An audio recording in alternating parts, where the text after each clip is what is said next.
Bonsoir à tous, bonsoir à Sophie, dernière petite vidéo de la journée pour répondre à la demande de Sophie concernant Cookidoo. Donc je vous avais promis de vous montrer comment gérer vos préférences, c'est-à-dire que vous allez sur votre profil et là vous pouvez gérer toutes vos préférences culinaires maintenant. Facile pour le quotidien, cuisine traditionnelle. Voyez, vous avez toutes les possibilités. Vous pouvez même gérer votre photo et puis mettre aussi des filtres. C'est-à-dire vos filtres, vous pouvez mettre à jour le filtre. C'est-à-dire, moi j'ai mis plutôt la version donc TM6 et puis la langue en français parce que j'aime bien avoir mes recettes en français. Ça m'est même difficile de voir autre chose. Et puis, la région plus mise en avant chez moi, j'ai mis la France.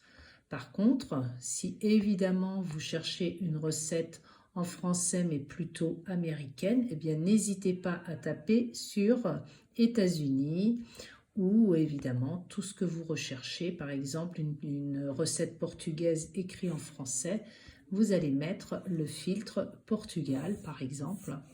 Et là, quand vous sauvegardez, après, quand vous tapez une recette, vous allez pouvoir la retrouver en fait dans la langue, dans votre langue préférée. Donc, j'espère que ça répond à votre question. Et ça, vous le sauvegardez. C'est-à-dire que vous allez pouvoir sauvegarder vos filtres. Hein.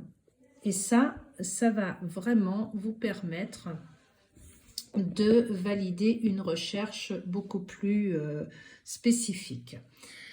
Deuxième question concernant Cookidoo.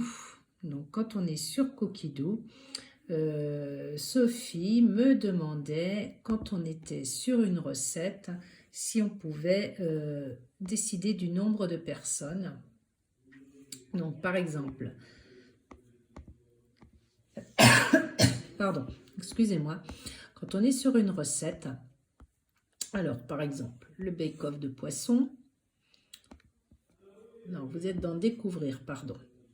Vous allez taper le nom d'une recette, les samoussas, ce que j'avais fait tout à l'heure. Vous voyez, mes filtres, moi, c'est le TM6 France en français. Vous allez avoir tout qui s'affiche ici. Donc, vos filtres, moi, maintenant, j'en ai 3 d'activés. Et je vais pouvoir aussi en rajouter des supplémentaires, c'est-à-dire les catégories pour les samoussas. On peut les trouver en entrée, en plat principal, en pâtisserie, en encas. On peut aussi rechercher des ingrédients par rapport à la recette de samoussa. Et par exemple, je pourrais mettre viande pour dire que je veux des samoussas à base de viande.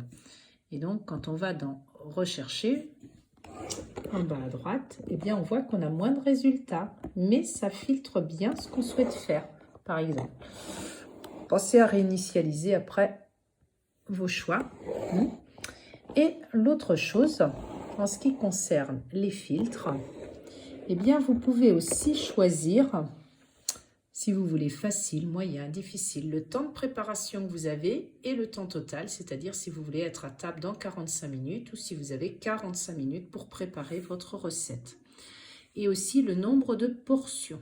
Par contre, vous ne pouvez pas, quand vous êtes dans une recette, c'est-à-dire par exemple, si je regarde mes 12 résultats et que je vois samoussa au colin, ils me disent que c'est une recette pour 25 pièces. Je ne peux pas réactualiser en disant ici dans mes filtres, je veux pour 12 pièces parce que je voudrais en faire pour un nombre plus restreint de personnes.